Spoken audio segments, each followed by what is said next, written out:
서울의 심장부, 가장 화려한 조명이 쏟아지는 그랜드 컨벤션 홀은 숨막히는 긴장감으로 가득 차 있었다.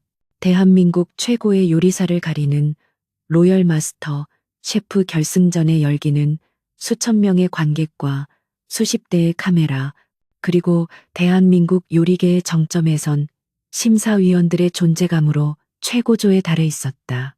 무대 중앙에는 미슐랭 3스타 셰프이자 심사위원장인 백인수가 오만한 표정으로 앉아 있었다.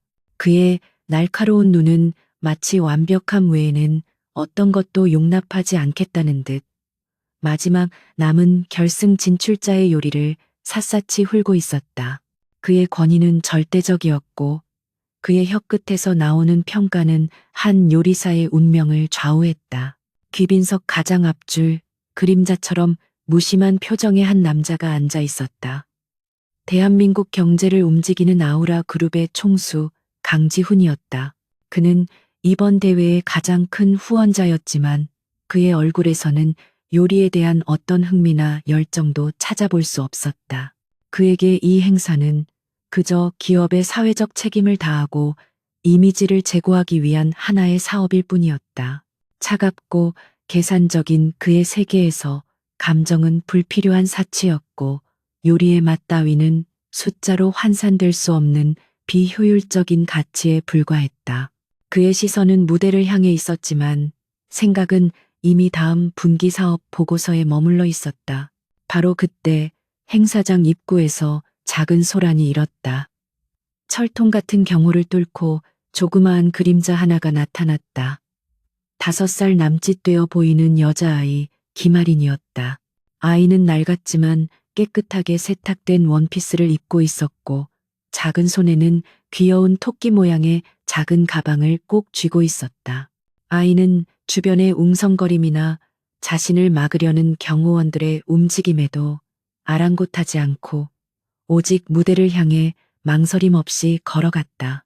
그 작은 발걸음에는 나이에 어울리지 않는 단호함이 서려 있었다. 아이는 마침내 무대 앞까지 도달했다. 사회자와 심사위원들, 그리고 모든 관객의 시선이 일제히 그 작은 아이에게 쏠렸다.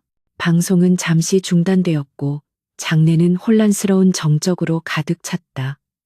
심사위원장 백인수는 미간을 찌푸리며 차갑게 물었다. 꼬마야, 여긴 네가 있을 곳이 아니야. 부모님은 어디 계시니? 어서 무대에서 내려가거라. 그의 목소리에는 아이를 향한 귀찮음과 짜증이 노골적으로 묻어났다.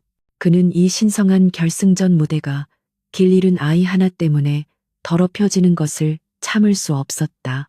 하지만 아리는 물러서지 않았다. 아이는 또렷한 목소리로 장내의 모든 사람이 들을 수 있을 만큼 크고 분명하게 말했다. 저도 요리할래요. 그 말에 관객석에서 실소가 터져 나왔다. 심사위원들은 어처구니가 없다는 듯 서로를 쳐다봤다. 백인수는 코웃음을 치며 말했다. 요리? 꼬마야, 장난칠 시간 없어. 이건 대한민국 최고의 요리사를 뽑는 자리다. 네가 만들 수 있는 게 뭔데? 계란 프라이라도 하겠다는 거냐? 그의 조롱 섞인 말에 몇몇 관객이 따라 웃었다. 바로 그 순간 귀빈석에 앉아있던 강지훈의 눈썹이 미세하게 움직였다. 그는 평소라면 조금도 신경 쓰지 않았을 이소동에 왠지 모르게 시선이 갔다. 아이의 당돌한 눈빛, 그 어떤 것에도 위축되지 않는 태도가 그의 무감각한 마음에 작은 파문을 일으켰다. 그는 직접 나서지는 않았지만 행사의 총책임자를 향해 눈짓 한 번을 보냈다. 그 미묘한 신호를 알아차린 책임자는 허둥지둥 달려와 경호원들을 물리고 상황을 지켜보기로 결정했다. 총수의 심기를 거스르는 것보다 아이의 장난을 잠시 받아주는 편이 훨씬 안전했다. 백인수는 아이를 공개적으로 망신시켜 자신의 권위를 더욱 높일 생각으로 인심 쓰듯 말했다. 좋다, 꼬마야. 그렇게 원한다면 기회를 주지. 여기서 네가 만들 요리가 대체 무엇인지 말해봐라. 그는 아이가 울음을 터뜨리며 무대에서 내려갈 것이라 확신했다. 그러나 아린의 대답은 그의 예상을 완전히 빗나갔다. 계란 볶음밥이요. 장내는 다시 한번 웃음바다가 되었다. 대한민국 최고의 요리를 가리는 자리에서 가장 흔하고 단순한 요리인 계란 볶음밥이라니. 이것은 대회를 향한 모욕이나 다름없었다. 백인수는 이제 노골적으로 비웃으며 말했다. 계란 볶음밥이라. 아주 거창한 요리로군. 좋다. 네가 그 하찮은 요리로 우리 심사위원들의 혀를 만족시킬 수 있다면 내가 이 자리에서 앞치마를 벗어주지. 그는 이 작은 아이를 짓밟아 자신의 명성을 더욱 빛낼 완벽한 기회라고 생각했다. 즉석에서 보조 주방 하나가 아린을 위해 마련되었다. 아이의 키에 맞춰 발판이 놓였고 가장 기본적인 재료들인 밥과 계란, 파, 그리고 몇 가지 기본 조미료가 준비되었다. 아린은 자신을 위해 마련된 주방 앞에 섰다. 아이는 잠시 눈을 감고 깊은 숨을 내쉬더니 이내 언제 그랬냐는 듯 침착함을 되찾았다. 그 작은 아이의 모습에서 더 이상 5살 어린아이의 미숙함은 찾아볼 수 없었다.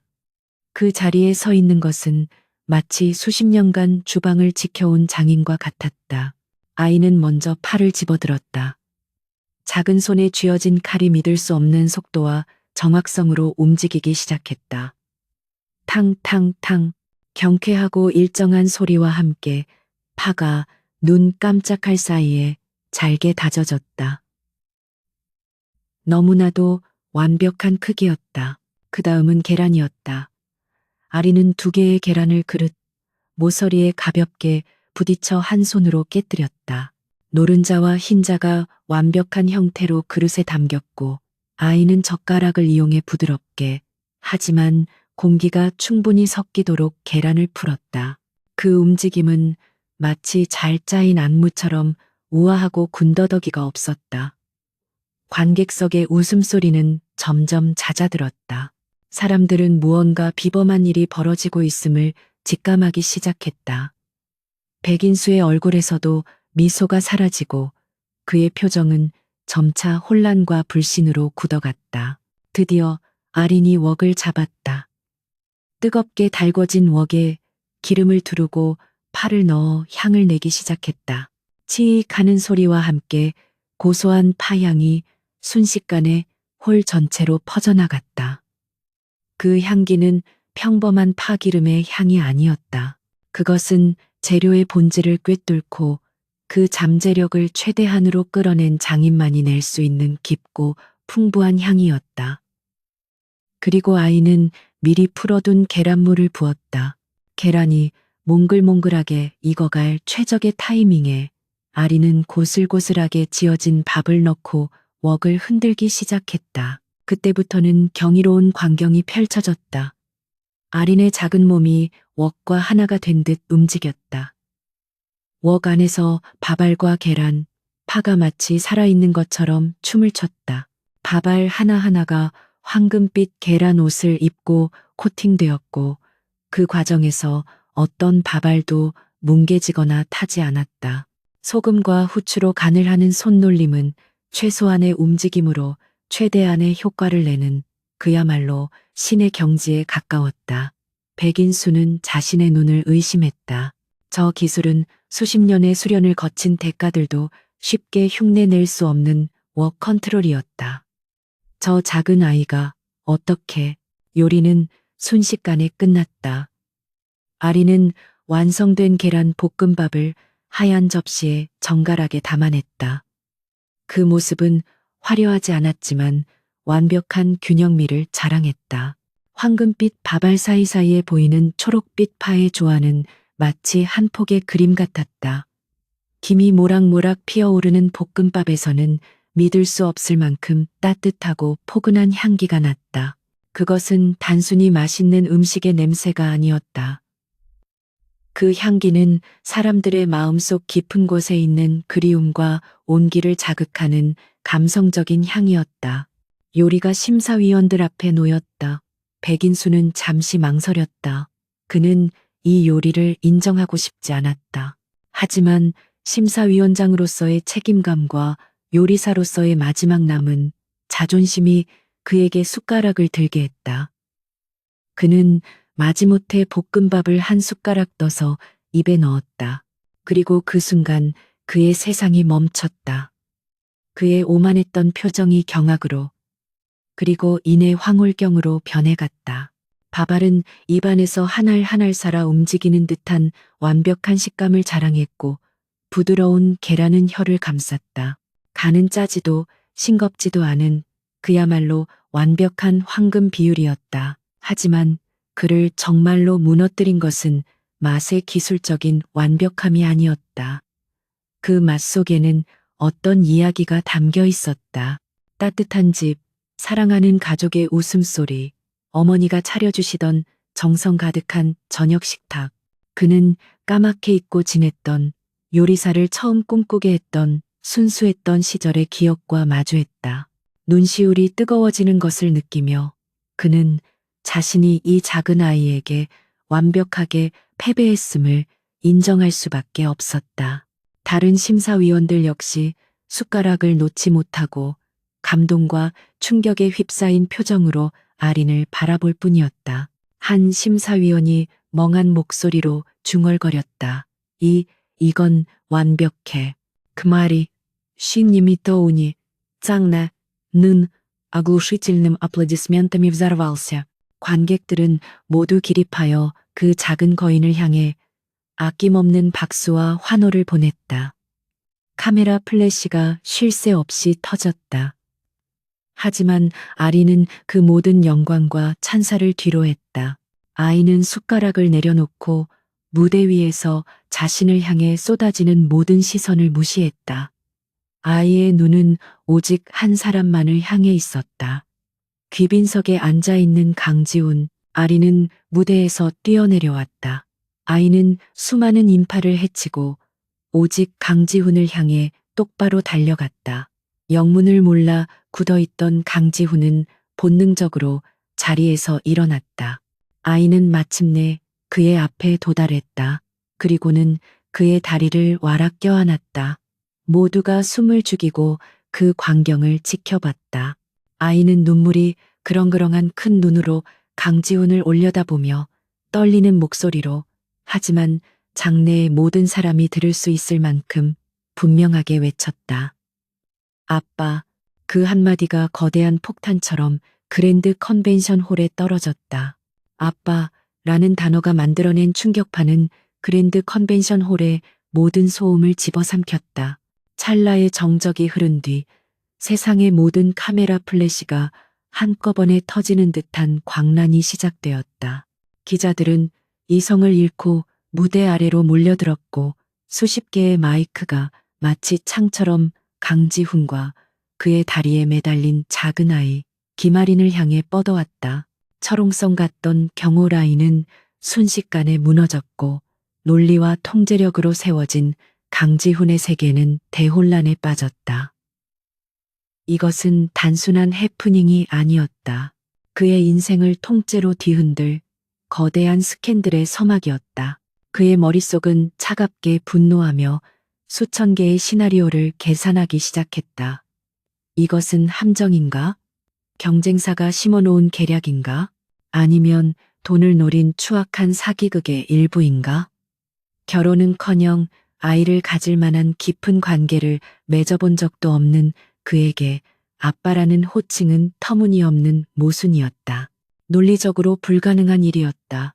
그는 본능적으로 아이를 밀어내고 이 말도 안 되는 상황을 즉시 부인해야 한다고 생각했다. 그것이 강지훈이라는 남자가 지금까지 살아온 방식이었다. 하지만 그는 차마 아이를 떼어낼 수 없었다. 자신을 올려다보는 아이의 눈망울 때문이었다. 그 눈에는 교활함이나 악의가 아닌 오직 순수한 희망과 간절함, 그리고 세상에 홀로 남겨졌다는 두려움만이 가득했다. 그의 바지를 붙잡은 작은 손의 필사적인 힘이 그의 냉정한 이성의 균열을 냈다. 이 수많은 카메라 앞에서 아이를 뿌리치는 순간 그는 아우라 그룹의 총수가 아닌 5살짜리 아이를 내팽개친 비정한 남자로 낙인 찍힐 것이다. 그것은 최악의 PR 재앙이었다. 결국 그는 계산적이면서도 부분적으로는 본능적인 결정을 내렸다. 아이를 떼어내는 것은 파멸이다. 하지만 아이를 안고 가는 것 또한 예측할 수 없는 위험이었다. 그러나 그 위험은 적어도 자신의 영역 안에서 통제할 수 있는 종류의 것이었다. 그는 최측근인 최진혁 경호실장에게 날카로운 눈짓을 보냈다. 신호를 받은 최 실장은 즉시 경호원들을 움직여 두 사람을 중심으로 단단한 인간벽을 만들었다. 강지우는 아이를 안아들었다. 너무나도 가볍고 작은 아이의 몸이 그의 품에 안기는 순간 그는 당혹스러운 이질감을 느꼈다. 강지우는 쏟아지는 질문과 플래시 세례에 아무런 대답도 하지 않은 채 차가운 표정을 유지하며 행사장을 빠져나갔다. 그의 품에 안긴 아리는 마치 그가 세상의 유일한 피난처라도 되는 듯 그의 양복 재킷에 얼굴을 깊게 묻었다. 아이에게서는 희미하고 따뜻한 비누 냄새가 났다. 그 낯선 온기와 향기가 그의 철저하게 통제된 삶에 불쑥 끼어들었다. 밖에서 기다리고 있던 방탄 세단에 오르자 바깥 세상의 모든 소음이 거짓말처럼 차단되었다. 차 안의 무거운 침묵을 깬 것은 강지훈이었다. 그는 감정을 배제한 사무적인 목소리로 아이에게 물었다. 이름이 뭐지? 아이는 작은 목소리로 김아린이요. 라고 대답했다. 부모님은 어디 계시니? 왜 나를 아빠라고 불렀지? 그의 질문에 아리는 조리 있는 설명 대신 아이의 언어로 단편적인 이야기들을 늘어놓았다. 엄마가 늘 아빠 사진을 보여줬는데 아저씨가 그 사진 속 아빠랑 똑같이 생겼다고 했다. 엄마가 요리를 가르쳐 주면서 아린이의 요리는 아빠를 찾게 해줄 특별한 힘이 있다고 말했다는 이야기도 덧붙였다. 아린의 이야기 속에서 엄마라는 단어가 반복적으로 등장했지만 현재 엄마가 어디에 있는지에 대해서는 아이도 정확히 알지 못하는 듯했다. 그 이야기는 강지훈의 의심을 완전히 해소해주지는 못했지만 동시에 단순한 사기극으로 치부하기에는 너무나도 순수했다. 그는 더 이상 묻지 않고 대신 비서실에 전화를 걸어 지시를 내렸다. 아우라 그룹의 모든 법무팀과 정보팀을 동원해 김아린이라는 아이와 그 어머니의 신원을 즉시 파악하라고. 그의 목소리는 어느 때보다도 차갑고 단호했다. 그들이 도착한 곳은 서울의 스카이라인이 한눈에 내려다 보이는 최고급 펜트하우스였다. 강지훈의 집은 그 자신을 그대로 반영하는 공간이었다. 미니멀리즘의 극치를 보여주는 인테리어, 개인적인 온기라고는 찾아볼 수 없는 흑백의 무채색 가구들, 모든 것이 완벽하게 정돈되어 마치 모델하우스나 박물관처럼 느껴졌다. 아린의 작고 다채로운 존재는 이 거대하고 살균된 듯한 공간 속에서 유일한 생명체처럼 보였다. 아이는 이 넓고 낯선 공간을 신기한 듯 두리번거리며 탐험하기 시작했고 그 모습은 강지훈의 텅 빈 삶을 더욱 부각시켰다. 그 시간 바깥 세상은 이미 뒤집혀 있었다. 모든 온라인 뉴스 포털과 방송사들은 아우라 그룹 강지훈 총수, 숨겨진 딸 전격 공개, 5살 요리 천재, 재벌 총수를 아빠로 지목, 같은 자극적인 제목의 기사들을 쏟아냈다. 아우라 그룹의 주가는 요동쳤고 홍보팀은 비상사태에 돌입했다. 김 비서의 다급한 보고에 따르면 이사회가 발칵 뒤집혔으며 특히 호시탐탐 그의 자리를 노리던 박태준 전무가 이번 사건을 빌미로 그를 끌어내리려 움직이기 시작했다는 소식이었다. 펜트하우스 안 저녁 시간이 되자 아리는 배가 고프다고 말했다. 지난 몇 년간 집에서 식사를 해본 적이 없는 강지훈은 당황했다. 그는 가사 관리인에게 연락하려 했지만 아리는 자기가 직접 해먹겠다며 고집을 부렸다. 아이는 그의 화려하지만 한 번도 제대로 사용된 적 없는 주방으로 망설임 없이 들어갔다.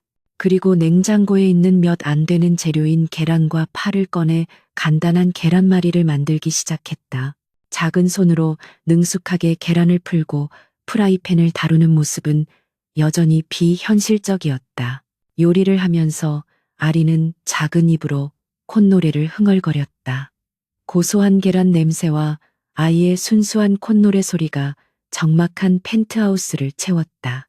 바로 그 순간 강지훈의 머릿속에서 희미한 무언가가 스쳐 지나갔다. 햇살이 가득한 주방에서 자신을 보며 웃던 한 여자의 실루엣. 그리고 그녀가 흥얼거리던 바로 저 콧노래. 아주 오래전 스스로 봉인해버렸던 따뜻하고 행복했던 기억의 파편이었다. 그는 짧고 강렬한 두통과 함께 그 감정을 억눌렀다. 하지만 한 번 떠오른 기억의 씨앗은 이미 그의 마음에 뿌려진 후였다. 강지우는 거대한 식탁에 홀로 앉아 자기가 만든 계란말이를 오물오물 먹는 아린을 말없이 지켜보았다. 그 모습은 그의 텅 빈 세상에 떨어진 작은 점 하나처럼 위태롭고 이질적이었다. 그는 복잡한 감정에 휩싸였다. 이 상황에 대한 짜증, 떠맡게 된 책임감, 그리고 그 모든 것을 뒤덮는 정체불명의 끌림. 그는 다시 김 비서에게 전화를 걸어 김아린과 그 아이의 어머니에 대한 조사를 비밀리에 그리고 가장 신속하게 진행하라고 재차 지시했다. 그는 답을 원했다. 이 완벽하게 정돈된 자신의 세계를 하루아침에 엉망으로 만든 이 아이의 정체를 알아야만 했다. 이것은 더 이상 돈이나 권력으로 해결할 수 있는 문제가 아니었다. 훨씬 더 개인적이고 지독하게 복잡한 문제의 시작이었다. 다음 날 아침 펜트하우스의 정막을 깬 것은 인공지능 스피커의 모닝콜이 아닌 주방에서 들려오는 작은 소음이었다. 밤새 뒤척이다 얕은 잠이 들었던 강지훈은 미간을 찌푸리며 침대에서 일어났다. 그의 사적인 공간에 허락 없이 들어온 침입자의 존재가 아직도 현실감 없게 느껴졌다. 그는 서재로 향하려던 발걸음을 돌려 소리의 근원지인 주방으로 향했다. 그곳에는 커다란 어른용 앞치마를 목에 두른 아린이 발판 위에 서서 무언가를 열심히 만들고 있었다. 어젯밤 그의 지시로 가사관리인이 채워놓은 식재료들이 조리대 위에 정갈하게 놓여 있었다. 아이는 어른의 도움이 익숙지 않은 듯 혼자서 냉장고를 열고 재료를 꺼내 낑낑거리며 옮기고 있었다. 그 작은 등이 어쩐지 위태로워 보이면서도 동시에 놀라울 정도로 독립적이었다. 강지우는 자신도 모르게 문가에 기댄 채 그 모습을 지켜보았다. 아리는 된장찌개를 끓일 준비를 하고 있었다. 아이는 호박을 서툴지만 신중하게 썰고 두부를 깍둑 썰기 하고 작은 냄비에 멸치와 다시마를 넣어 육수를 내기 시작했다. 그 모든 과정은 마치 오래전부터 반복해온 의식처럼 자연스러웠다. 마침내 구수한 된장 냄새가 펜트하우스의 차가운 공기를 채우기 시작했다. 그 냄새는 강지훈의 가장 깊은 곳에 잠들어 있던 어떤 감각을 깨웠다. 그는 자신도 모르게 식탁으로 이끌려가 자리에 앉았다. 잠시 후 아리는 땀을 뻘뻘 흘리며 작은 뚝배기를 그의 앞에 조심스럽게 내려놓았다. 보글보글 끓고 있는 된장찌개와 갓 지은 흰쌀밥 그리고 어젯밤 자신이 만들었던 계란말이 몇 조각이 전부인 소박한 아침상이었다.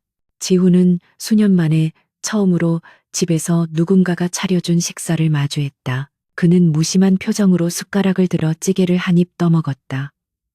그리고 그 순간 그의 시간은 과거의 어느 한 지점에서 멈춰버렸다. 혀끝을 감싸는 깊고 구수한 맛, 짜지 않으면서도 감칠맛이 폭발하는 완벽한 균형의 맛이었다. 이것은 그냥 된장찌개가 아니었다. 바로 그 맛이었다. 10년 전 그가 세상의 전부라고 믿었던 여자, 서연이 끓여주던 바로 그 된장찌개의 맛. 그의 기억 속에서 잊었던 그녀의 부엌, 햇살이 쏟아져 들어오던 창가, 그리고 지훈 씨, 내 찌개의 비밀은 바로 이거야. 라며 작은 항아리에서 매실액 한 스푼을 떠넣던 그녀의 미소까지 생생하게 떠올랐다. 그 기억은 너무나도 선명해서 가슴이 아릴 정도였다. 그는 스스로 봉인했던 과거와 정면으로 마주해야만 했다.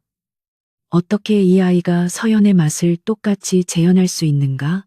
우연이라고 하기에는 너무나도 정확했다. 그의 머릿속에서 혼란스러운 퍼즐 조각들이 맞춰지기 시작했다. 아이가 말했던 엄마, 그리고 서연의 얼굴이 겹쳐졌다. 그렇다면 이 아이는 정말로 서연의 아이란 말인가? 그리고 나의 아이란 말인가? 그 끔찍하면서도 거부할 수 없는 가능성이 그의 심장을 세차게 두드렸다. 그는 아린의 얼굴을 다시 쳐다보았다. 아이의 까만 눈동자와 오똑한 코, 웃을 때 살짝 올라가는 입꼬리가 서연과 놀랍도록 닮아 있었다. 한편 그 시간 대한민국 요리계의 정점에서 추락한 백인수는 자신의 레스토랑에서 모욕감에 치를 떨고 있었다. 5살 아이의 계란 볶음밥에 패배한 셰프라는 조롱 섞인 기사들이 인터넷을 도배하고 있었다. 그의 자존심은 산산조각났고 수십 년간 쌓아 올린 명성은 하루아침에 웃음거리가 되었다. 그는 분노했다. 그 아이는 진짜 실력자가 아닐 것이라 확신했다. 분명 배우가 있을 것이다. 누군가가 꾸며낸 정교한 사기극의 꼭두각시일 뿐이라고. 그는 이대로 무너질 수 없었다. 어떻게든 자신의 명예를 되찾고 그 건방진 꼬마와 그 배우를 요리계에서 영원히 매장시켜야만 했다. 그의 분노와 복수심에 기름을 부은 것은 예상치 못한 인물로부터 온 연락이었다. 아우라 그룹의 박태준 전무. 그는 오래전부터 강지훈을 눈엣 가시처럼 여기며 그의 자리를 호시탐탐 노려온 야심가였다. 이번 스캔들은 그에게 절호의 기회였다. 박 전무는 백인수에게 은밀한 만남을 제안했다. 두 사람의 만남은 강남의 한 고급 일식집의 비밀스러운 방에서 이루어졌다. 그곳은 외부의 시선과 귀를 완벽하게 차단하는 음모를 꾸미기에 최적의 장소였다. 박태준은 백인수의 상처받은 자존심을 교묘하게 자극하며 말을 꺼냈다. 백 셰프님 같은 거장을 능욕한 이번 사태, 저 역시 분노를 금할 수 없습니다. 어린아이를 앞세운 저속한 쇼로 아우라 그룹의 품위까지 떨어뜨린 강지훈 총수를 이대로 두고 볼 수만은 없습니다. 그의 말은 백인수의 복수심을 정당화해 주었고 그에게 강력한 동맹군이 생겼다는 확신을 주었다. 백인수의 눈이 탐욕과 분노로 번뜩였다. 박 전무님께서 원하시는 게 뭡니까? 박태준은 만족스러운 미소를 지으며 자신의 계획을 털어놓았다. 그들의 계획은 단순히 아린을 망신주는 것에서 그치지 않았다. 아린을 이용해 강지훈을 회복 불가능한 스캔들에 휘말리게 하여 총수 자리에서 끌어내리는 것이 최종 목표였다. 우선 백 셰프님께서 공개적으로 그 아이에게 정식 요리 대결을 신청하십시오. 누구도 반박할 수 없는 어려운 주제를 걸고 아이의 실력이 거품이라는 것을 만천하에 증명하는 겁니다. 박태준은 말을 이었다. 그 아이가 대결에 응하지 못하고 도망치거나 혹은 대결에서 처참하게 패배하는 순간 강지훈은 어린아이를 학대하고 이용한 파렴치한으로 전락할 겁니다. 여론은 등을 돌릴 것이고 이 사회는 그를 버릴 수밖에 없죠. 그들의 사악한 계획은 치밀했다. 백인수는 자신의 명예를 회복하고 박태준은 아우라 그룹의 왕좌를 차지한다. 완벽한 공생 관계였다. 두 사람은 서로의 탐욕을 확인하며 흡족한 표정으로 술잔을 부딪혔다. 그들의 음모는 이제 막 잔인한 서막을 올리고 있었다. 같은 시각 펜트하우스에서는 강지훈이 김 비서로부터 걸려온 전화를 받고 있었다. 그의 표정은 아린이 끓여준 된장찌개의 온기가 모두 사라진 듯 다시 얼음장처럼 차가워져 있었다. 김 비서의 보고에 따르면 백인수가 긴급 기자회견을 열어 김아린에게 공식적인 요리 대결을 신청했다는 것이었다. 왕의 진상품이라는 역사 속에서나 존재했던 환상의 요리를 주제로 내걸었다고 했다. 이미 모든 언론이 이 소식을 대서특필하며 세기의 대결이라며 떠들어대고 있었다. 이것은 명백한 도발이자 교묘하게 설계된 함정이었다. 전화를 끄는 강지훈의 시선이 거실 바닥에 앉아 있는 아린에게로 향했다. 아이는 태블릿 PC로 그림을 그리며 천진난만하게 웃고 있었다. 자신을 둘러싸고 있는 거대한 폭풍의 존재를 전혀 알지 못하는 모습이었다. 강지훈은 깨달았다. 이제 이 아이는 그가 단순히 관리해야 할 문제가 아니었다. 지켜야 할 존재가 되어버렸다는 것을. 그의 마음속에서 차가운 분노와 함께 생전 처음 느껴보는 뜨거운 보호 본능이 솟아오르고 있었다. 전쟁의 서막이 올랐고 그는 기꺼이 그 전쟁에 뛰어들기로 결심했다.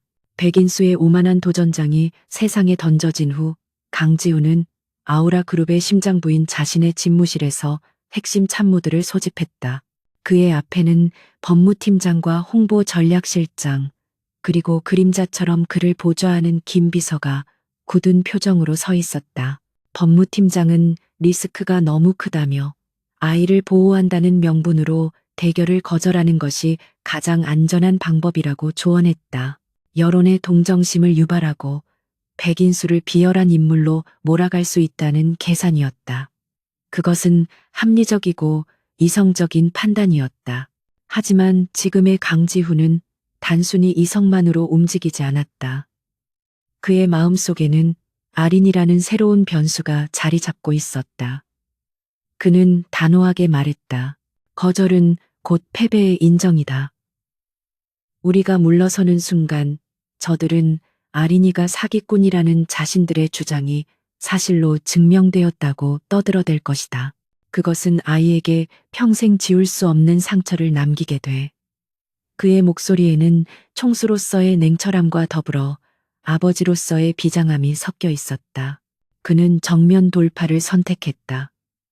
홍보실에서는 즉시 공식 입장을 발표해 천재의 도전을 기꺼이 받아들인다고 자신감 있고 당당하게 공식적인 대응은 전쟁의 시작을 알리는 포성에 불과했다.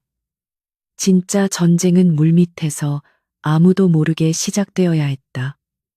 강지훈은 김 비서를 따로 불렀다.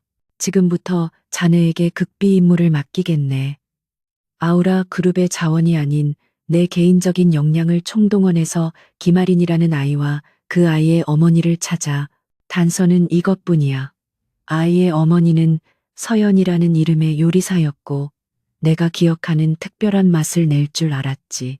그리고 아이의 말에 따르면 내 사진을 가지고 있었을 거야. 그는 마지막 단어를 힘겹게 내뱉었다.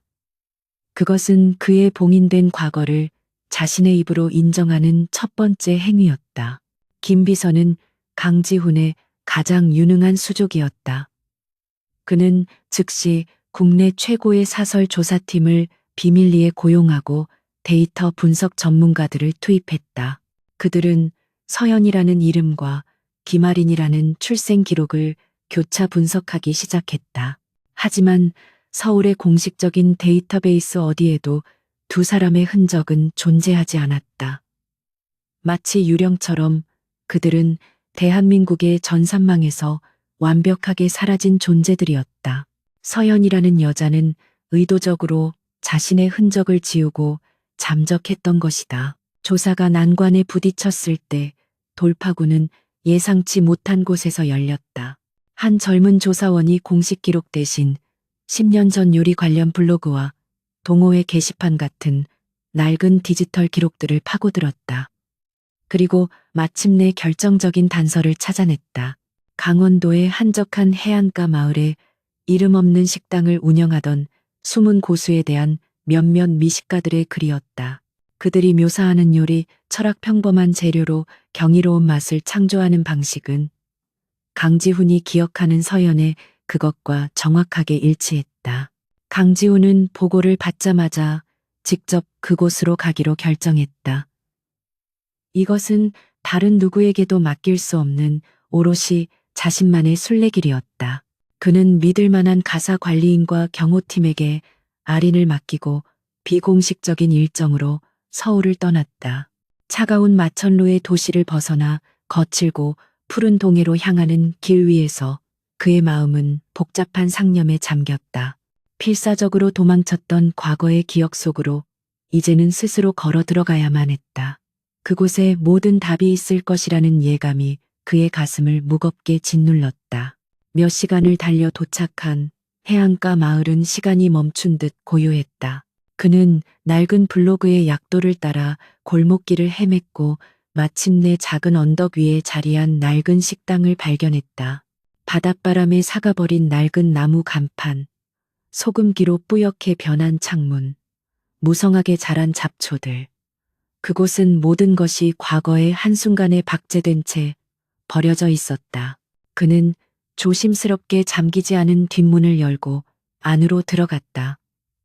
내부는 먼지로 뒤덮여 있었지만 모든 물건은 주인이 금방이라도 돌아올 것처럼 제자리에 놓여 있었다. 특히 주방은 쌓인 먼지 아래로 주인의 성격을 엿볼 수 있을 만큼 정갈했다. 그리고 그의 시선은 선반 위에 나란히 놓인 수십 개의 유리병에 멎었다. 그 안에는 서연이 직접 담근 각종 장과 발효액들이 담겨 있었다. 그녀가 만들어내던 경이로운 맛의 원천이 바로 저곳에 있었다. 이것만으로도 그가 찾던 사람이 서연이라는 사실은 의심의 여지가 없었다. 이곳은 그녀가 세상과 단절한 채 자신만의 왕국을 줍고 살았던 성지였다. 그는 식당과 이어진 작은 방으로 들어갔다. 그곳에서 그는 마침내 자신이 찾던 것을 발견했다. 먼지 쌓인 옷장 아래에 숨겨져 있던 작은 나무 상자. 떨리는 손으로 상자를 열자 그 안에는 빛바랜 사진 한 장이 들어 있었다. 10년은 더 젊은 시절의 자신이 세상 가장 행복한 미소를 지으며 눈부시게 아름다운 서연의 어깨를 감싸 안고 있는 사진이었다. 그리고 사진 뒤에는 손때 묻은 작은 가죽 일기장이 숨겨져 있었다. 그는 심장이 멎는 것 같은 기분으로 일기장 첫 페이지를 펼쳤다. 그곳에는 그의 모든 혼란을 종식시키는 문장이 적혀 있었다. 오늘 내 안에 지훈 씨의 아이가 자라고 있다는 것을 알았다. 그는 숨을 멈춘 채 일기장을 읽어 내려갔다. 일기장에는 자신을 향한 서연의 깊은 사랑과 함께 지독한 고뇌와 슬픔이 기록되어 있었다. 그녀는 믿었던 누군가에게 끔찍한 거짓말을 들었고 그 거짓말 때문에 강지훈이 자신과 아이를 절대로 받아주지 않을 것이라 믿게 되었다고 쓰여 있었다. 그가 자신을 배신했다고 버렸다고 오해하게 된 것이다. 그 순간 강지훈의 머릿속에서 잊었던 과거의 기억이 섬광처럼 스쳐 지나갔다. 서연이 떠나기 직전 사소한 오해로 그녀와 크게 다투었던 날. 그리고 그 오해의 불씨를 지폈던 친구라는 이름의 남자. 이제야 모든 것이 분명해졌다. 그 남자는 바로 박태준이었다. 차갑고 절대적인 분노가 그의 온몸을 지배했다. 바로 그 시각 강지훈이 과거의 진실과 마주하고 있는 동안 서울에서는 박태준과 백인수의 2차 공격이 시작되고 있었다. 박태준은 돈에 굶주린 타블로이드 기자들에게 조작된 정보를 흘렸다. 아린이 사실은 비리가 만연한 보육원 출신의 고아이며 강지훈이 주가 조작을 위해 어릴 때부터 아이를 훈련시켜 이 모든 사기극을 벌였다는 악의적인 내용이었다. 소문은 걷잡을 수 없이 퍼져나가며 강지훈의 도덕성에 치명타를 입히기 시작했다. 강지훈은 먼지 쌓인 식당 의자에 주저앉은 채 서연의 일기장을 붙들고 있었다. 주머니 속의 휴대폰은 서울에서 걸려오는 김비서의 긴급한 연락으로 쉴 새 없이 울리고 있었다. 하지만 그의 의식은 오직 일기장에 적힌 서연의 고통스러운 글자들에만 집중되어 있었다. 그는 진실을 찾았지만 그 진실은 상상보다 훨씬 더 잔인하고 고통스러웠다. 아리는 그의 딸이었고 그는 사랑했던 여자를 가장 비열한 방식으로 빼앗겼다. 이제 그의 목표는 단순히 요리 대결에서의 승리나 경영권 방어가 아니었다. 그것은 정의의 실현이었다. 서연을 위한 정의, 그리고 그의 딸 아린의 미래를 위한 성전이었다. 그의 눈빛이 어둠 속에서 차갑게 빛나고 있었다. 강원도의 작은 바닷가 마을에서 돌아온 강지우는 더 이상 이전의 그가 아니었다. 밤새 차를 몰아 서울로 돌아오는 동안 그의 옆자리에는 세상 그 어떤 계약서보다 소중한 서연의 일기장이 놓여 있었다. 칠흑 같은 어둠을 뚫고 도시의 불빛이 보이기 시작했을 때 그의 마음속에서는 차가운 이성 대신 뜨거운 결의가 타오르고 있었다. 펜트하우스에 도착한 그는 곤히 잠든 아린의 얼굴을 한참 동안 내려다보았다. 잃어버렸던 자신의 일부, 그리고 지켜야 할 모든 것이 저 작은 숨결 안에 있었다. 그는 더 이상 이 싸움에서 물러설 곳이 없었다. 다음 날 아침, 아우라 그룹의 회의실 분위기는 이전과 완전히 달라져 있었다. 강지훈은 더 이상 방어하지 않았다. 그의 눈빛과 목소리에는 흔들림 없는 확신이 담겨 있었다. 그는 자신의 팀에게 아린이 백인수의 도전을 받아들일 것이며 아우라 그룹은 이 대결을 전폭적으로 지원할 것임을 선포했다. 그리고 그는 처음으로 아린에게 어른의 언어가 아닌 아이의 눈높이에 맞춰 이 상황을 설명해 주었다. 아린아, 어떤 아저씨가 아린이의 요리가 맛없다고 거짓말을 하고 있어. 우리 아린이 엄마의 요리가 세상에서 얼마나 대단한지 그 아저씨에게 보여줄까. 그의 말에 아린의 눈이 반짝였다. 아이에게 이 대결은 더 이상 무서운 싸움이 아니었다. 세상에서 가장 존경하고 사랑하는 엄마의 명예를 지키는 자랑스러운 무대였다. 아이는 조금의 망설임도 없이 고개를 힘차게 끄덕였다. 네, 엄마 요리는 최고니까요. 그 작은 목소리에 담긴 굳은 의지가 강지훈의 마음에 다시 한번 불을 지폈다. 이제 그들에게는 싸워야 할 명확한 이유가 생겼다. 강지훈은 서연의 일기장을 통해 과거의 진실에 다가섰지만 백인수가 내건 왕의 진상품이라는 교활한 함정을 돌파하기 위해서는 요리사 서연의 유산이 필요했다. 그는 아린이 처음 나타났을 때 손에 꼭 쥐고 있던 낡은 토끼 모양 가방을 떠올렸다. 그는 조심스럽게 아린에게 가방 안에 무엇이 들어있는지 물었다. 아이는 자랑스럽게 가방을 열어 보였다. 그 안에는 작은 인형 몇 개와 색연필, 그리고 기름때와 손때가 묻어 반질반질해진 낡은 노트 한 권이 들어 있었다. 그것은 일기장이 아니었다. 요리사로서의 서연의 모든 것이 담겨 있는 그녀의 혼이 깃든 레시피 노트였다. 강지우는 떨리는 손으로 노트를 펼쳤다. 그 안에는 아름다운 서연의 글씨체로 빽빽하게 적힌 레시피들과 재료에 대한 고찰, 섬세한 스케치, 그리고 각각의 요리에 담긴 그녀의 철학이 고스란히 담겨 있었다. 그것은 단순한 조리법의 나열이 아니었다. 요리를 통해 세상과 소통하고자 했던 한 천재 요리사의 위대한 기록이었다. 두 사람은 함께 노트를 넘기기 시작했다. 그것은 강지훈에게는 잃어버린 연인과의 재회였고 아린에게는 엄마와의 따뜻한 추억 여행이었다. 그리고 마침내 그들은 노트의 마지막 부분에서 잊혀진 궁중요리라는 섹션을 발견했다. 그리고 그곳에 믿을 수 없게도 왕의 눈물 왕로남이다 이라는 제목의 레시피가 기록되어 있었다.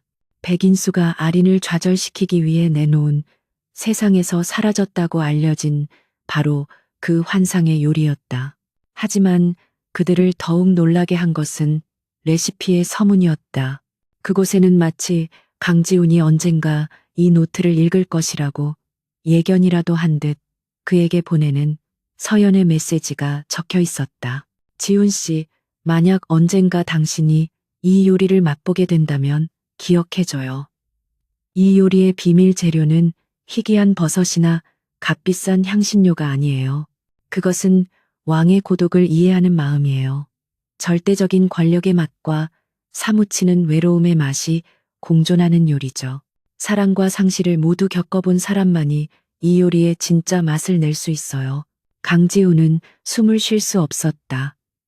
그것은 서연이 박태준의 거짓말에 속아 자신을 떠나면서 느꼈을 깊은 고독감에 대한 은유였다. 그녀는 홀로 딸을 낳고 기르며 전설 속 왕과 같은 외로움을 견뎌냈던 것이다. 이제 이 요리 대결은 단순히 이기고 지는 문제가 아니었다. 서연이 평생을 바쳐 지켜온 사랑과 고독의 역사를 세상에 증명하는 무대였다. 그는 더 이상 망설이지 않았다. 그는 아우라 그룹의 모든 역량을 동원해 아린의 조력자가 되기로 결심했다. 그날 이후 강지훈의 펜트하우스 한쪽은 아린을 위한 최첨단 주방으로 개조되었다. 그는 서연의 노트에 적힌 희귀한 식재료들을 구하기 위해 전 세계의 네트워크를 동원했고 복잡한 조리 과정을 아린이 이해할 수 있도록 밤을 새워 함께 연구했다. 그는 더 이상 차가운 총수가 아니었다. 서툰 솜씨로 아린의 보조를 맞추고 아이의 작은 성공 하나하나에 진심으로 기뻐하는 평범한 아버지였다. 그 과정 속에서 두 사람은 서서히 하지만 분명하게 진짜 가족이 되어가고 있었다. 대결을 며칠 앞둔 어느 날 밤, 아린은 왕의 눈물 레시피의 가장 중요한 단계인 육수를 내는 연습을 하고 있었다. 강지훈은 그런 아이의 뒷모습을 혼란이 아닌 깊은 사랑과 자부심이 담긴 눈으로 바라보고 있었다. 그의 손에는 서연의 일기장이 들려 있었다. 그가 읽고 있는 페이지에는 언젠가 세 사람이 함께 부엌에 서서 요리하는 날을 꿈꾼다는 서연의 소박한 소망이 적혀 있었다. 지금의 현실은 그녀의 꿈이 남긴 슬프고도 아름다운 메아리였다. 그는 잃어버린 시간에 대한 깊은 슬픔과 함께 반드시 이 싸움에서 이겨 서연의 명예와 아린의 미래를 지켜내겠다는 뜨거운 결의를 다졌다. 이제 모든 준비는 끝났다. 운명의 무대가 그들을 기다리고 있었다. 요리 대결을 하루 앞둔 날, 강지훈의 펜트하우스는 조용하지만 팽팽한 긴장감으로 가득했다. 왕의 눈물을 재현하기 위해 전 세계에서 공수된 그 자체만으로도 전설이라 불릴 만한 식재료들이 속속 도착했다. 특정 고산지대에서만 자란다는 환상의 자연송이, 화산섬의 용암 위에서만 채취할 수 있다는 암염, 그리고 장인의 집안에서 100년 넘게 대물림되었다는 시간장까지. 이 재료들은 백인수의 허영심과 엘리트주의를 상징하는 것들이었지만 서연의 레시피를 완벽하게 구현하기 위한 필수적인 요소이기도 했다. 그러나 그들의 적들은 이 완벽한 준비를 가만히 지켜보고만 있지 않았다. 박태준 전무는 자신의 기업 내 영향력을 이용해 아우라그룹의 보안 시스템을 교묘하게 우회했다. 그는 건물 유지보수 업체 직원으로 위장한 자신의 하수인을 펜트하우스에 침투시키는 데 성공했다. 백인수의 지시를 받은 그 남자의 임무는 요리를 직접적으로 망치는 것이 아니었다.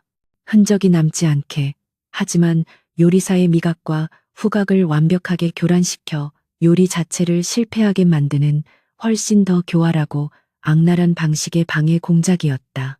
남자는 어둠을 틈타 주방에 잠입했다.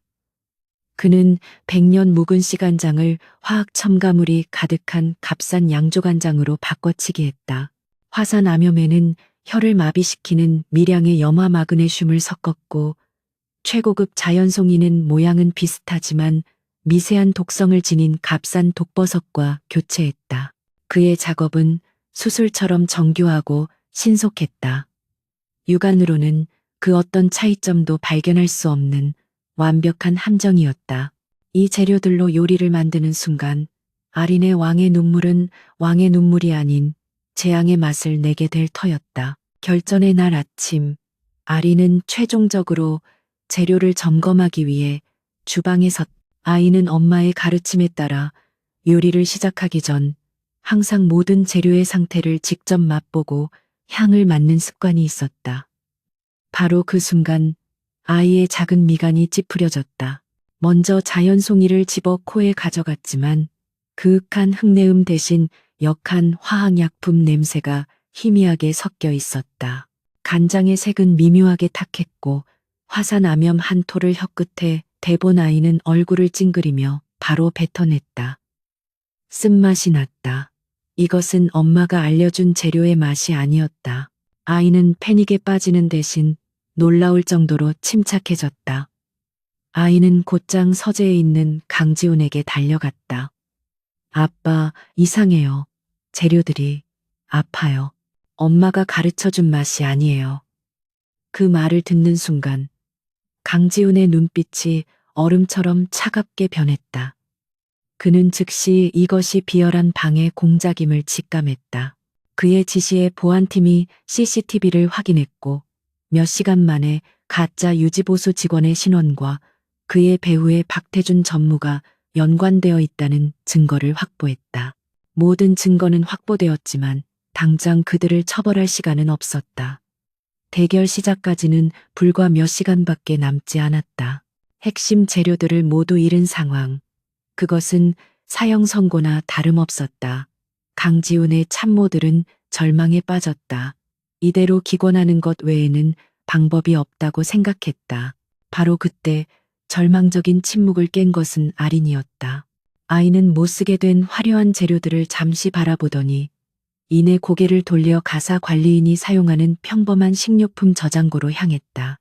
그곳에는 시장에서 흔히 볼 수 있는 평범한 된장과 국간장, 천일염, 그리고 양파와 감자 같은 소박한 재료들이 있었다. 아린의 눈이 결의에 차빛나기 시작했다. 아이는 서연의 레시피 노트에 적혀 있던 어머니의 가장 중요한 요리 철학을 떠올렸다. 아이는 강지훈을 보며 또렷하게 말했다. 아빠, 엄마가 그랬어요. 진정한 맛은 재료의 가격이 아니라 그 본질을 이해하는 마음에서 나오는 거라고. 아이는 결심했다.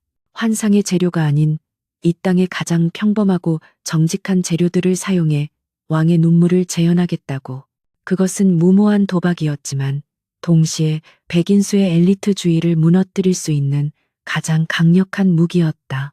그 순간 강지훈의 머릿속에서 번개가 쳤다. 그는 타고난 전략가였다. 적의 공격은 위기인 동시에 기회였다. 그는 아린의 말 속에서 거대한 사업적 영감을 발견했다. 그는 즉시 마케팅팀에 비상 전화를 걸었다. 지금부터 아우라 그룹의 신규 프리미엄 식품 브랜드를 긴급 론칭한다.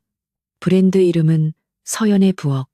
브랜드 철학은 화려함이 아닌 진정성이다. 5살 소녀가 대한민국 최고의 셰프를 상대로 가장 평범한 재료를 가지고 최고의 맛을 증명하는 이 스토리를 그대로 캠페인에 사용해. 이것은 적의 함정을 역이용하여 수백억 원의 가치를 지닌 브랜드 스토리를 창조하는 기적 같은 역발상이었다. 대결 장소로 떠나기 직전 펜트하우스의 분위기는 더 이상 절망이 아닌 비장함으로 가득했다. 아린의 손에는 값비싼 식재료 상자 대신 한국의 어느 가정에서나 볼 수 있는 소박한 채소들이 담긴 바구니가 들려 있었다. 강지훈은 서연의 부엌 브랜드 론칭 최종 명령을 내리며 전화를 끊었다. 그는 평범한 식재료와 꺾이지 않는 정신력만으로 거대한 적과 맞서려는 자신의 딸을 바라보았다. 그의 가슴 속에서 무한한 자부심이 끓어올랐다. 그들은 이제 방어하는 자가 아니었다. 부패하고 위선적인 미식 세계를 향해 가장 정직한 맛으로 혁명을 일으키려는 공격수였다. 함정은 실패했고 그 잿더미 위에서 새로운 전설이 피어오를 준비를 하고 있었다. 결전의 날 방송국 대기실의 공기는 바깥의 소란과 완벽하게 분리되어 있었다. 복도를 가득 메운 취재진의 열기와 관객들의 웅성거림이 두꺼운 벽 너머로 희미하게 들려왔지만 강지훈과 아린이 있는 공간만은 고요한 평온함이 감돌았다. 강지훈은 무릎을 꿇고 앉아 아린의 작은 몸에 꼭 맞는 앙증맞은 앞치마의 끈을 손수 매주고 있었다. 그의 손길은 서툴렀지만 그 어느 때보다 다정하고 신중했다. 그는 아이의 눈을 맞추며 나지막이 속삭였다. 아린아, 무서워할 것 없어. 이건 그냥 요리하는 거야. 늘 엄마를 위해 만들던 것처럼. 두 사람 사이에는 더 이상 어색함이나 거리감이 존재하지 않았다. 그들은 이미 세상의 그 어떤 폭풍도 함께 맞설 준비가 된 견고한 부녀였다. 강지훈이 아린의 곁을 지키는 동안 김 비서는 도시의 다른 한편에서 반격의 마지막 퍼즐 조각을 맞추고 있었다. 그들의 목표는 더 이상 박태준이 범인일 것이라는 심증을 물증으로 바꾸는 것이었다. 서연의 일기장에 짧게 언급되었던 그녀의 유일한 단짝 친구 수미의 행방을 쫓던 조사팀이 마침내 그녀를 찾아냈다. 과거 촉망받던 요리사였던 그녀는 서연이 사라진 후 요리계를 떠나 지금은 도시 외곽에서 작은 꽃집을 운영하며 조용히 살고 있었다. 김 비서는 직접 수미를 찾아갔다. 처음 그녀는 과거의 상처와 박태준의 권력에 대한 두려움 때문에 입을 열기를 극도로 꺼렸다. 김 비서는 강압적으로 그녀를 몰아세우는 대신 아린의 사진을 조용히 건넸다. 서연 씨가 목숨처럼 지키려 했던 아이입니다. 저희는 단순히 비즈니스 분쟁을 해결하려는 게 아닙니다. 서연 씨의 억울한 진실을 밝히고 이 아이의 미래를 지켜주려는 겁니다. 친구의 얼굴을 빼닮은 아이의 사진과 진심 어린 호소에 수미의 눈빛이 흔들리기 시작했다. 마침내 수미는 눈물을 흘리며 10년 동안 가슴속에 묻어두었던 모든 진실을 털어놓았다. 질투심에 눈이 멀었던 박태준이 얼마나 집요하고 비열하게 강지훈과 서연의 사이를 갈라놓았는지, 그가 어떻게 편지를 가로채고 양쪽에 서로에 대한 끔찍한 거짓말들을 퍼뜨렸는지, 그리고 결정적으로 박태준이 조작된 사진 강지훈이 사업상 어쩔 수 없이 참석한 맞선 자리를 마치 연인과의 미래처럼 꾸민을 보여주며 강지훈이 결국 돈과 권력을 택하고 서연을 버렸다고 그녀를 기만했던 그날의 일까지.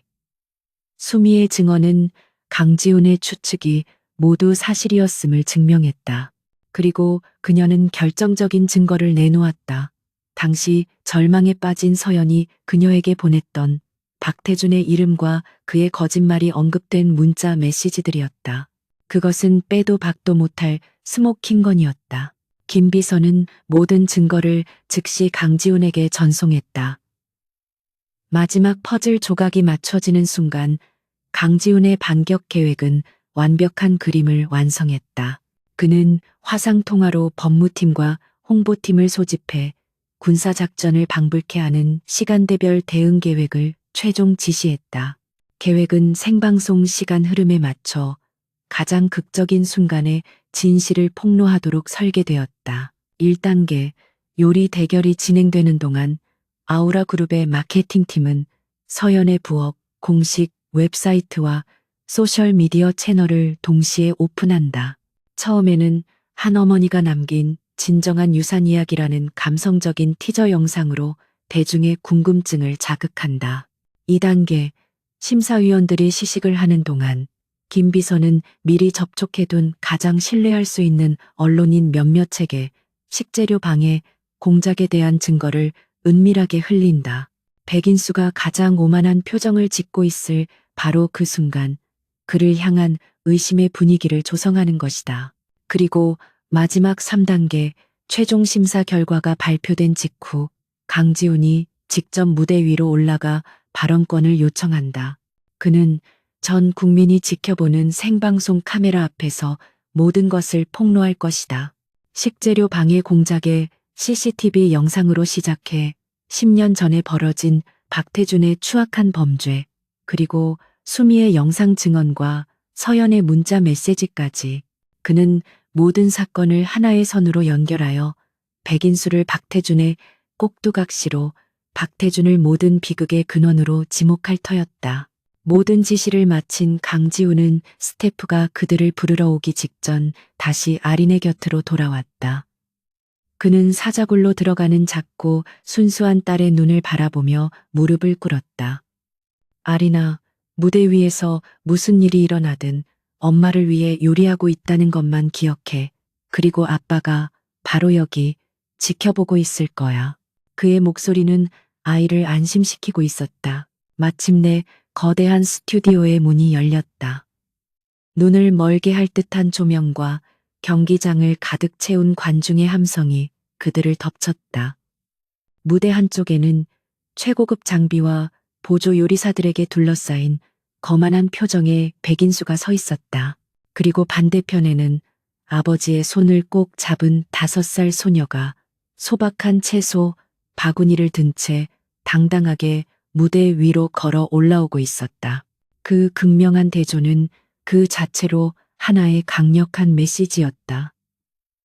최후의 결전이 시작되려 하고 있었다. 하지만 이 무대가 단순한 요리쇼가 아닌 온 국민에게 생중계되는 정의의 법정이라는 사실을 아는 사람은 아직 아무도 없었다. 요리 대결의 시작을 알리는 공이 울리자 스튜디오는 2개의 다른 세계로 나뉘었다. 무대 한쪽 백인수의 주방은 최첨단 과학 실험실을 방불케 했다. 수비드 머신이 웅웅거렸고 액체 질소 탱크에서는 하얀 연기가 피어올랐으며 그의 보조 요리사들은 군대처럼 일사불란하게 움직였다. 백인수 자신은 카메라를 의식하며 과장되고 화려한 동작으로 요리를 진행했다. 그의 요리는 맛을 위한 행위라기보다는 자신의 기술과 권위를 과시하기 위한 한편의 연극에 가까웠다. 그는 오직 심사위원들의 머리를 현혹시킬 생각뿐이었다. 반대편 아린의 주방은 딴 세상처럼 고요했다. 발판 위에 선 아이의 작은 세계에는 낡은 웍 하나와 도마, 그리고 소박한 채소 바구니가 전부였다. 아린은 주변의 소음이나 수십 대의 카메라에도 아랑곳하지 않고 오직 자신의 요리에만 집중했다. 아이는 마치 엄마와 단둘이 부엌에 있는 것처럼 깊은 평온함 속에서 재료들과 교감했다. 아이의 칼질 소리는 경쾌한 리듬이 되었고 양파가 캐러멜라이징되는 고소한 향기는 따뜻한 위로가 되어 스튜디오 전체로 퍼져나갔다. 아린의 요리는 과시가 아닌 기억과 사랑을 위한 진솔한 기도였다. 시간이 흐를수록 방송 스태프들과 관객들의 시선은 점차 백인수의 화려한 쇼에서 아린의 진정성 있는 몸짓으로 옮겨갔다. 백인수는 거품과 젤리, 파우더를 이용해 재료를 해체하고 재조립하는 차가운 기술의 정점을 보여주었다. 그의 왕의 눈물은 그의 오만함이 빚어낸 거대한 기념비였다. 반면 아린은 감자를 으깨어 부드러운 식감을 만들고 채소 본연의 단맛이 우러나올 때까지 몇 시간이고 국물을 끓였다. 아이의 왕의 눈물은 엄마의 철학이 담긴 영혼을 위한 따뜻한 수프였다. 마침내 제한 시간이 끝나고 2개의 왕의 눈물이 심사위원들 앞에 놓였다.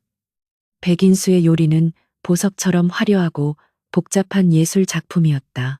심사위원들은 그의 완벽한 기술과 혁신적인 시도에 찬사를 보냈다. 하지만 그들의 평가는 차갑고 분석적이었다. 기술에 대한 존중은 있었지만 감동은 없었다. 머리를 위한 요리였지 가슴을 위한 요리는 아니었다. 그의 얼굴에 자신만만한 미소가 번졌다. 승리를 확신하는 표정이었다. 이어 아린의 요리가 등장했다. 투박한 뚝배기에 담긴 평범한 채소 스튜. 그 초라한 모습에 관객석에서는 실망의 탄성이 흘러나왔다. 백인수는 노골적으로 비웃었다. 하지만 심사위원들이 숟가락을 드는 순간 모든 공기가 변했다. 따뜻하고 향긋하며 마음속 깊은 곳의 향수를 자극하는 냄새가 그들의 코를 감쌌다. 그리고 첫 숟가락을 입에 넣은 순간 가장 나이가 많은 원로 심사위원의 눈이 충격으로 크게 뜨였다. 그것은 맛이 아니었다. 감정의 파도였다. 채소의 단맛과 버섯의 흙내음, 그리고 모든 재료에 영혼이 녹아든 깊은 국물 맛. 그 맛은 고독한 왕의 이야기를 화려함이 아닌 따뜻한 위로와 소박한 기쁨으로 풀어내고 있었다. 잊고 있던 어머니의 손맛, 힘들었던 시절을 견디게 해준 한 그릇의 온기. 심사위원들은 차례로 말을 잃었고 그들의 눈시울은 붉게 물들었다. 한 심사위원이 자신도 모르게 눈물을 닦았다. 아리는 기술이 아닌 이야기와 진심으로 왕의 눈물이라는 주제를 완벽하게 구현해낸 것이다. 최종 판정이 내려지기 직전 무대 뒤편의 거대한 스크린이 갑자기 암전되었다. 당황한 사회자가 말을 더듬는 순간 스크린 위로 강지훈의 펜트하우스 주방 CCTV 영상이 재생되기 시작했다. 가짜 유지보수 직원이 몰래 침입해 아린의 식재료를 바꿔치기 하는 모든 과정이 적나라하게 공개되었다. 장내는 경악으로 술렁였고 백인수의 얼굴은 새하얗게 질렸다. 바로 그때 강지훈이 무대 위로 천천히 걸어 올라왔다. 그는 사회자에게서 마이크를 넘겨받았다. 그의 차갑고 분노에 찬 목소리가 스튜디오 전체에 울려 퍼졌다. 이것은 공정한 대결이 아니었습니다. 이것은 5살 아이를 향한 비열한 공격이었고 요리라는 신성한 예술 정신을 모독한 범죄 행위입니다. 그리고 그는 스크린을 가리켰다. 화면은 박태준 전무의 얼굴로 바뀌었다. 그리고 이 모든 추악한 범죄의 배후에는 10년 동안 그림자 뒤에 숨어있던 바로 이 남자가 있습니다. 곧이어 수미의 눈물 어린 영상 증언이 재생되었다. 박태준이 어떻게 서연을 기만하고 두 사람을 갈라놓았는지. 그녀의 절절한 목소리가 모든 이의 심장을 파고들었다. 서연이 죽기 직전 친구에게 보냈던 문자 메시지들이 화면을 가득 채웠다. 10년간 감춰져 있던 추악한 진실이 전 국민 앞에 낱낱이 공개되는 순간이었다. VIP석에 앉아있던 박태준은 필사적으로 도망치려 했지만 이미 그곳은 강지훈의 경호원들에게 완벽하게 포위된 상태였다. 백인수는 무대 위에서 얼어붙은 채 자신의 모든 것이 무너져 내리는 것을 망연자실하게 바라볼 뿐이었다.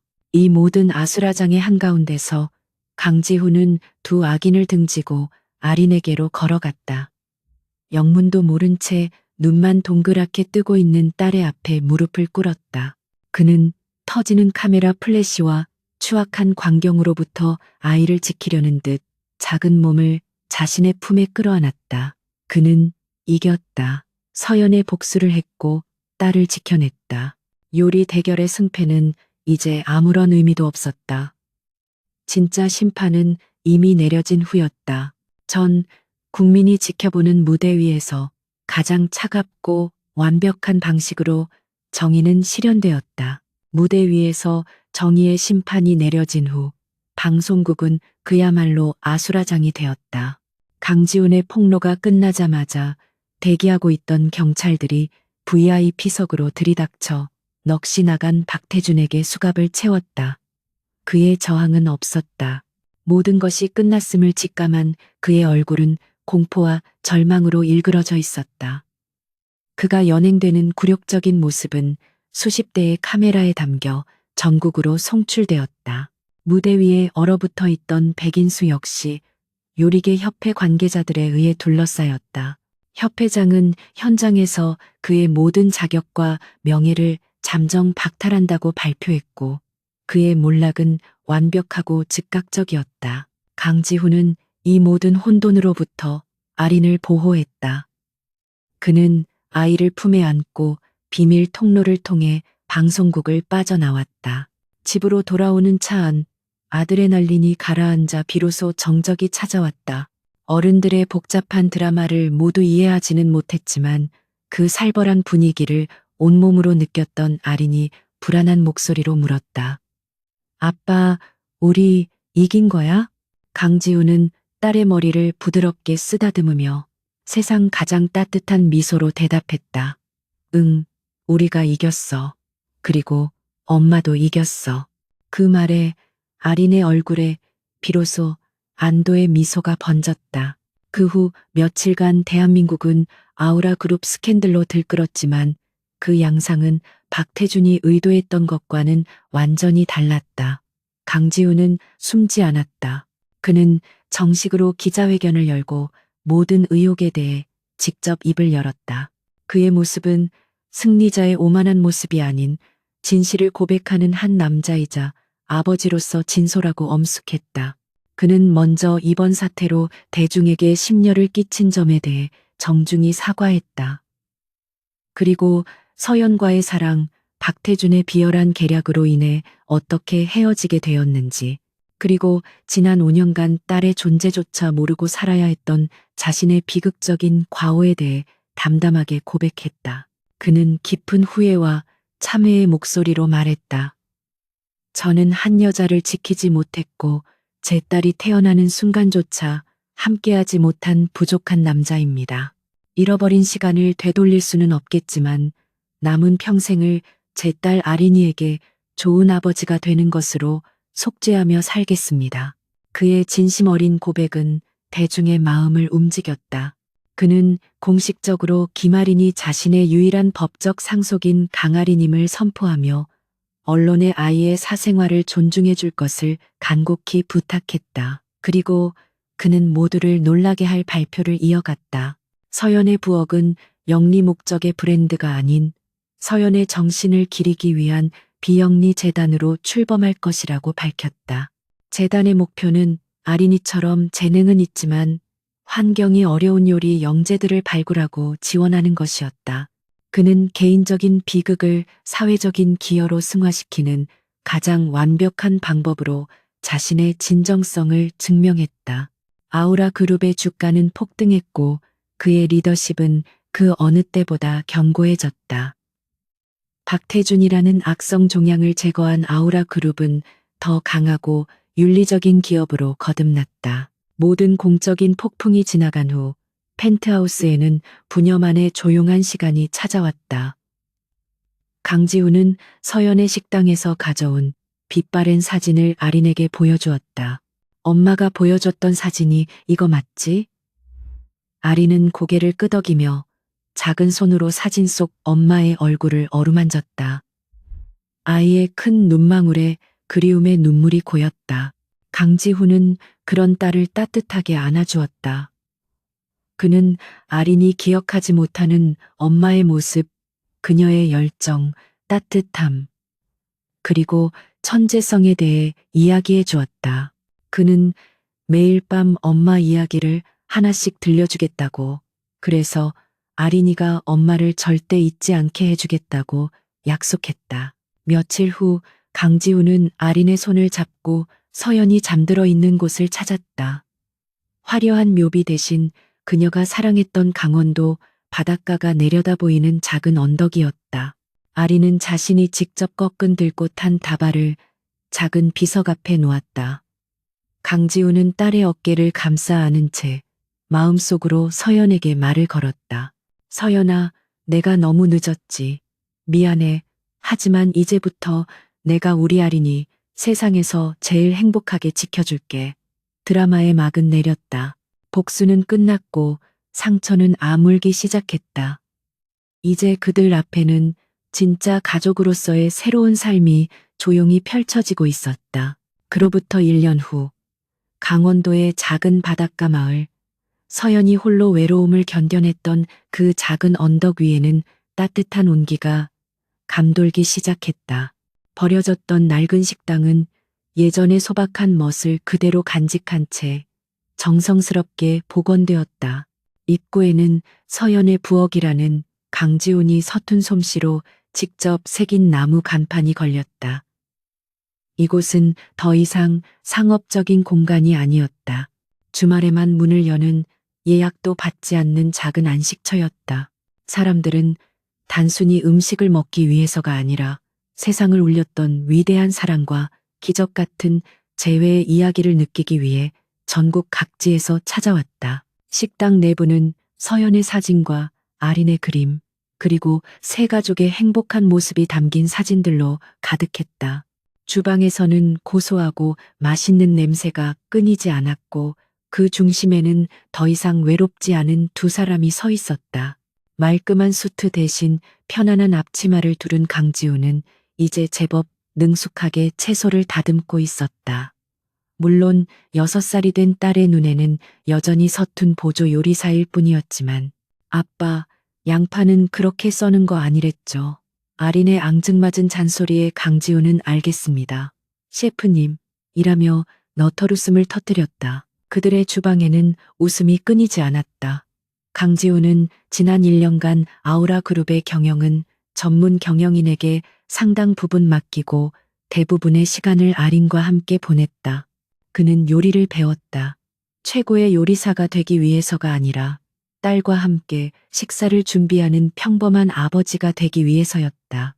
그는 스트롱, 재료, 스트롱을 다듬으며 비로소 깨달았다. 진정한 행복은 숫자로 된 경영 실적이 아닌 딸의 웃음소리와 함께 음식이 익어가는 이 따뜻한 과정 속에 있다는 것을. 그날도 주방은 분주했다. 그들은 주말 손님들을 위한 서연의 레시피로 만든 특제 스튜를 준비하고 있었다. 그리고 잠시 후 도착할 특별한 손님을 위해 아리는 모든 이야기의 시작이었던 계란 볶음밥을 만들고 있었다. 얼마 지나지 않아 식당 문이 열리고 서연의 오랜 친구였던 수미가 환한 미소로 들어왔다. 그녀는 이제 아린에게는 이모나 다름없는 존재이자 세 사람을 이어주는 소중한 연결고리였다. 수미는 주방에서 다정하게 요리하는 부녀의 모습을 보며 눈시울을 붉혔다. 서연이가 이걸 봤다면 정말 행복해했을 거예요. 그때 강지훈의 휴대폰이 짧게 울렸다.